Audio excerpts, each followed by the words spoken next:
அதாவது சில நாட்களுக்கு முன்னாடி வரைக்கும் பார்த்தீங்கன்னா, இந்த சூர்யாவுக்கு எதிரான ஒரு கும்பல், ஒரு கூட்டம், கட்சியினர், ரசிகர் கூட்டம் இப்படி எப்படின்னு வச்சுக்கலாம். இவங்க எல்லாரும் சேர்ந்து சூர்யாவையும், ஜோதிகாவையும், கங்குவா படத்தின் தயாரிப்பாளர் ஸ்டுடியோகிரி ஞானவேல் ராஜையும் பயங்கரமாக ட்ரோல் பண்ணாங்க. திட்டி தீத்தாங்க, கழுவி ஊத்துனாங்க. கங்குவா படத்தை வந்து எந்த அளவுக்கு கார்னர் பண்ண முடியுமோ அந்த அளவுக்குலாம் பண்ணாங்க. இப்போது இவங்கெல்லாம் வந்து பார்த்தீங்கன்னா, பதிலடி தந்தார் நம்ம சிஇஓ, அதாவது ஸ்டுடியோ கிரீன் தயாரிப்பு நிறுவனத்தின் சிஇஓவான தனஞ்சயன். அதுவும் பார்த்தீங்கன்னா, இது வரைக்கும் அவர் வந்து மிஸ்டர் பாசிட்டிவ் அப்படின்னு தான் சொல்லுவாங்க. ரொம்ப பாசிட்டிவாக பேசுவார், யாரையும் ஹர்ட் பண்ண மாட்டார், ரொம்ப நேர்மையாக இருப்பார் அப்படிங்கிறதா பேர். ஆனால் அப்படிப்பட்ட ஒரு மனுஷனையே கொந்தளிக்க வச்சுட்டாங்க இந்த கூட்டம், இந்த கும்பல்.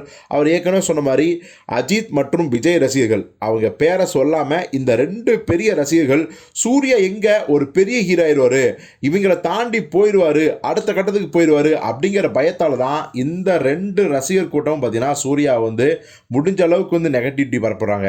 அதே மாதிரி ஜெய்பீம் படத்தின் மூலம் பாதிக்கப்பட்ட ஒரு சாதி கட்சி, ஒரு மதவாத கட்சி, இந்த 2 கட்சியினர் வந்து பார்த்தீங்கன்னா கங்குவா படத்தை வந்து முடிச்சு கட்டணும் அப்படின்னு முடிவு பண்ணி தான் நெகட்டிவிட்டியை ஸ்ப்ரெட் பண்ணாங்க அப்படின்னு சொன்னார். உடனே அது பயங்கரமாக பற்றிக்கிட்டு எரிய ஆரம்பிச்சிருச்சு. இதை பார்த்த சூரிய ரசிகர்கள் அதை ஷேர் பண்ண ஆரம்பித்தாங்க. கழி ஊத்துற ரசிகர்கள், தொண்டர்கள்லாம் உண்மையாலுமே கடுப்பாயிட்டாங்க.